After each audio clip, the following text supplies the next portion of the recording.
आदर सहित यथा योग्य सम्मान एवं अभिवादन भी हमारे द्वारा नियमित रूप से प्रतिदिन कुंडली फलादेश पर आधारित कक्षा आयोजित की जाती है। बहुत ही जल्द हमारे द्वारा पूर्ण बेसिक से लेकर फलादेश तक की कक्षा आयोजित की जाने वाली है। यदि आप उस कक्षा में शामिल होना चाहते हैं तो स्क्रीन पर दिख रहे नंबर पर व्हाट्सएप पर कक्षा में शामिल हो सकते हैं। साथ ही यदि आपने अभी तक अपने इस चैनल को सब्सक्राइब नहीं किया है तो सब्सक्राइब अवश्य कर ले। और आइए चलते हैं, अब आज की विषय वस्तु शुरू करते हैं। अभी की विषय वस्तु, अभी क्या विषय वस्तु है कि कुंडली के अनुसार दुकान का नाम क्या रखें। तो सबसे पहले हम सबों को प्रश्नों को पहचानना चाहिए कि प्रश्न क्या है। जब तक हम लोग प्रश्न की परिभाषा नहीं समझेंगे हम लोग ना फलादेश कर पाएंगे ना उपाय कर पाएंगे। दुकान होता क्या है? दुकान एक कार्यालय है, दुकान एक ऑफिस है जहां पर जाकर हम काम करते हैं। वह ग्राहक असीमित होते हैं, वहां पर सामान दिया जाता है, लिया जाता है। जब हम कहीं नौकरी करते हैं वह भी एक कार्यालय होता है, मालिक के द्वारा दिए गए काम का वहां पे निष्पादन करना होता है, वह भी कार्यालय ही है। दुकान भी कार्यालय ही समझ सकते हैं। यह दूसरे प्रकार का है, यह लेन देन का कार्यालय हुआ। कार्यालय का भाव दशम होता है। कार्यालय का भाव दशम होता है। 10वां भाव होता है। दुकान का नाम क्या रखें? कुंडली में देखने के लिए व्यवसाय का प्रमुख भाव 10वां ही है। वैसे 7वें भाव से भी व्यवसाय देखा जाता है तो इसके दूसरे कारण हैं। व्यवसाय सहयोग से चलता है, आदान प्रदान से चलता है, बगैर सहयोग का व्यवसाय नहीं चलता। और सहयोग का भाव 7वां है, इसलिए 7वें भाव को भी कहा गया है। दशम भाव का दशम भाव 7वां ही होता है भावत भाव के हिसाब से, इसलिए 7वां भाव को भी कहा जाता है। लेकिन प्रमुखता यहाँ का है। दूसरा, काम करना किसको होता है? तो काम करना लग्न को होता है। कहाँ काम करना होता है? तो 10वें भाव में काम करना होता है। तो प्रधानता लग्न का हो गया, 10वें भाव का हो गया। अब यहाँ पर प्रधानता वाली बातें आई तो दो भाव हो गए, लग्न एवं 10वां भाव। तीसरा प्रश्न है कि दुकान का नाम क्या रखें। तो नाम रखने से क्या होता है? नाम का मूल आधार क्या है? जिससे लोकप्रियता बढ़ने, जिससे नाम के सहारे लोकप्रियता बढ़े। तो लोकप्रियता के कारक शनिदेव होते हैं। लोकप्रियता के कारक शनिदेव होते हैं।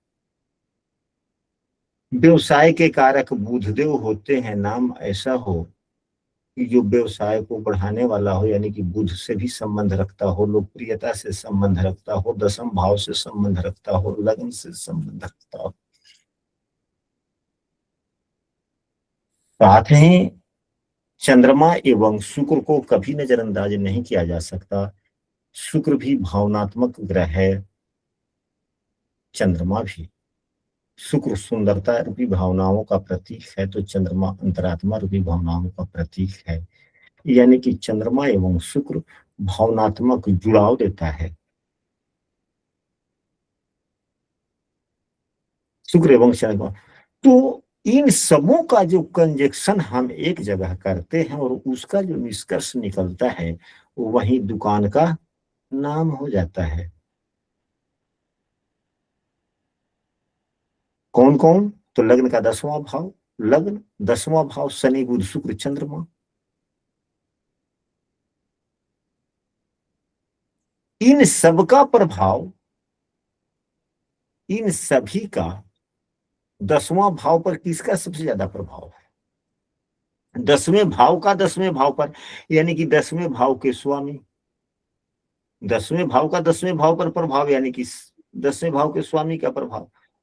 तो इसके लिए पहले के जमाने में हम लोग जब कुंडलियां बनाते थे तो भाव साधन करते थे। पहले लग्न साधन कर लेते थे, लग्न साधन करते थे, फिर इसके बाद में दसम भाव साधन करते थे। तो लग्न का जितना मान होता था उतना ही सप्तम भाव का भी मान, जितना दसम भाव का मान होता है उतना ही सातवें चौथे भाव का मान होता है। तो दसम भाव मध्य जरूर देखें। पहले के जमाना था कि भाव साधन करने पड़ते थे, तो कुछ ही सेकेंड में लग्न के अंशात्मक मान के साथ में दसम भाव का भी मध्य भाव आ जाता है। यहाँ पर हमने लिखा भी है कि यहाँ पर लग्न का मान 15-32 है, लेकिन दसम भाव का लग्न 25-21 है। कभी कभी अंशात्मक मान में काफी दूरियां भी हो जाती है, कभी कभी करीबियां भी रहती है, कभी कभी करीब भी आते हैं। कभी कभी करीबियां भी रहती है और कभी कभी काफी दूरियां भी बढ़ जाती है। तो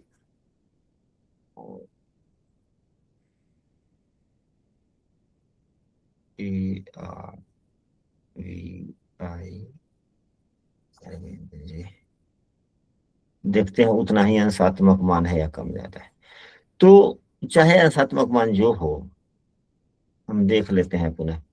दसम भाव सिंह राशि, सिंह राशि 25-21-39, ठीक है, भाव मध्य 25-21-39, ठीक है। यानी कि दसम भाव मध्य पर सबसे ज्यादा प्रभाव किसका है? प्रभाव हम कई प्रकार से देख सकते हैं।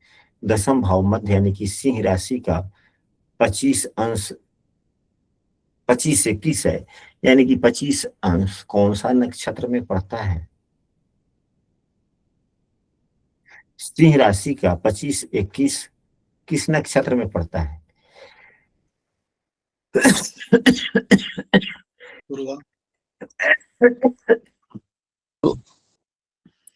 तो सिंह राशि मघा नक्षत्र से शुरू होता है, तो मघा के चारों चरण, और पूर्वा, तो मघा के चारों चरण 13-20 तक आ गया, यह 25-21 है।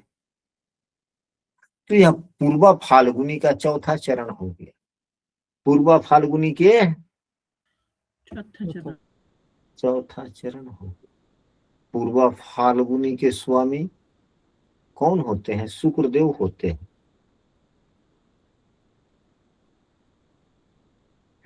यहाँ पर पूर्वा फाल्गुनी के चौथा चरण होगा। पूर्वा फाल्गुनी के दशा स्वामी कौन होते हैं?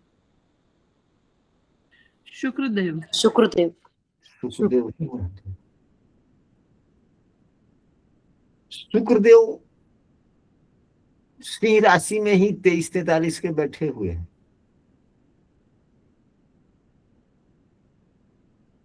तो शुक्रदेव किस नक्षत्र में हो गए? पूर्वा फाल्गुनी में ही है ना। जी 23-20 से अधिक है, तो यह भी तो पूर्वा फाल्गुनी के चौथे चरण में ही हो गए, 23-20 से अधिक होने के कारण।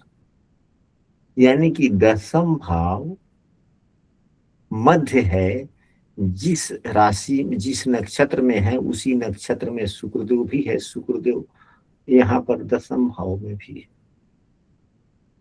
प्रभाव किसका ज्यादा है? क्या चंद्रमा का प्रभाव यहाँ पर ज्यादा है, या सूरज का प्रभाव ज्यादा है, शुक्र का प्रभाव ज्यादा है, शनि का प्रभाव ज्यादा है? जिसका प्रभाव दसम भाव मध्य पर सबसे ज्यादा हो उसी के अनुसार नाम रखना चाहिए। अब यह दसम भाव मध्य पर ही शुक्रदेव है, दसम भाव यानी कि पूर्वा फाल्गुनी के चौथा चरण हुआ, प्रभाव शुक्र का है ही। शुक्र स्त्री ग्रह है, सौंदर्य का ग्रह है। तो पूर्वा फाल्गुनी के जो चौथे चरण के जो नाम होते हैं, वर्ण होते हैं, अक्षर होते हैं, उससे शुरू करते हुए कोई ऐसा नाम रखें जो महिला, शुक्र स्त्री ग्रह है, महिला प्रधान भी हो, और जो काम आप कर रहे हैं उस काम से संबंधित दुकान भी हो।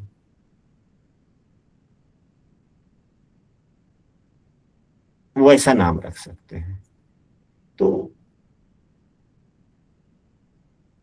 आशा करते हैं कि अभी विषय वस्तु आप लोगों को स्पष्ट रूप से समझ में आया होगा। पूर्णतः सारांश में हम लोग यह समझ पाएंगे कि दशम भाव मध्य पर यदि लग्नेश का प्रभाव ज्यादा हो या दशमेश पर हो या दशमेश का ही प्रभाव दशम भाव मध्य पर हो, यानी कि चौथे भाव में हो, या ऐसा भी तो हो सकता है कि किसी भाव में बैठ करके दशम भाव पर दृष्टि पड़ रही, दशम यानी लग्न का हो, दशमेश का हो, शनि का हो, शुक्र का हो,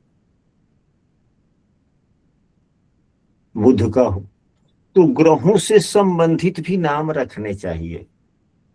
अगर बुध देव हैं तो कुछ ऐसा नाम रखें जो सीखने सिखाने के प्रति वह शब्द प्रेरित करता हो। जैसे एक व्यक्ति ने नाम पूछा दुकान का, हमने कहा रिलैक्स रख दो, रिलैक्स रखो। रिलैक्स का मतलब क्या होता है?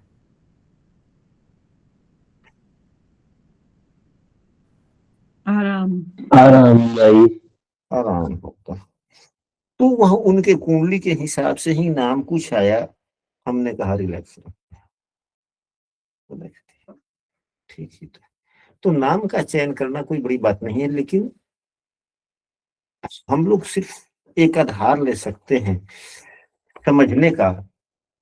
अब आप इसको कितना किस प्रकार से समझ रहे हैं तो आप बता सकते हैं आप लोग। तो आशा करते हैं कि यह विषय वस्तु आज की आप लोगों को अच्छा लगा होगा, पसंद भी आया होगा।